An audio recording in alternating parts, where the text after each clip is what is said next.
സംസ്ഥാനത്തെ ജനുവരി മാസത്തെ ക്ഷേമ പെൻഷൻ വിതരണ അറിയിപ്പുകളും അതുപോലെ തന്നെ മുഖ്യമന്ത്രിയുടെ കണക്ട് ടു വർക്ക് സ്കോളർഷിപ്പ് പദ്ധതിയുടെ വിതരണത്തെക്കുറിച്ചുമാണ് ഇന്നത്തെ വീഡിയോ ലൈക്ക് ചെയ്യാനും അതുപോലെ ഹൈപ്പ് ചെയ്യാനും മറക്കരുത്.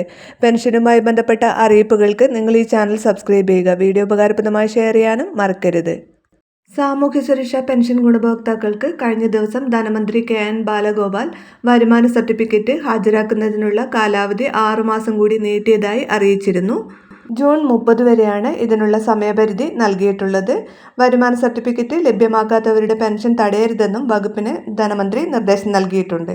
ഇനി ആരൊക്കെയാണ് വരുമാന സർട്ടിഫിക്കറ്റ് ഹാജരാക്കേണ്ടത് എന്ന് പറയാം. 2019 ഡിസംബർ 31 മുൻപ് പെൻഷൻ അനുവദിച്ചിട്ടുള്ളവരും എന്നാൽ ഇതുവരെ ഒരു തവണ പോലും വരുമാന സർട്ടിഫിക്കറ്റ് സമർപ്പിക്കാത്തവരുമായ ഗുണഭോക്താക്കളാണ് വരുമാന സർട്ടിഫിക്കറ്റ് ഹാജരാക്കേണ്ടത്.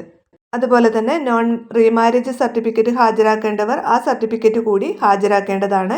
പുനർവിവാഹിതയല്ല എന്ന് തെളിയിക്കുന്ന സർട്ടിഫിക്കറ്റ് ഹാജരാക്കേണ്ടതാണ്.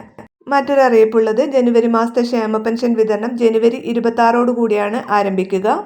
അതുപോലെ തന്നെ നിയമസഭാ തെരഞ്ഞെടുപ്പിന് 2 മാസം മാത്രം ബാക്കി നിൽക്കെ ഇത്തവണത്തെ ബജറ്റിന് രാഷ്ട്രീയ പ്രാധാന്യം ഏറെയാണ്. അതുകൊണ്ട് തന്നെ ജനുവരി 29-നുള്ള ബജറ്റിൽ പെൻഷൻ തുക വർദ്ധിപ്പിക്കുമെന്നുകൂടി റിപ്പോർട്ടുകളൊക്കെ വരുന്നുണ്ട്. പെൻഷൻ വർധനവുമായി ബന്ധപ്പെട്ട ഔദ്യോഗിക അറിയിപ്പുകളൊക്കെ ജനുവരി 29 നമുക്ക് അറിയാൻ സാധിക്കും.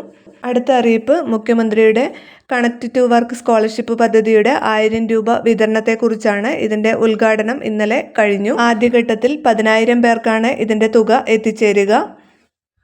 35,000-ഓളം അപേക്ഷകളാണ് ഇതുവരെ ലഭിച്ചിട്ടുള്ളത്. 5 ലക്ഷം പേർക്കാണ് ഇതിന്റെ സഹായം ലഭിക്കുക.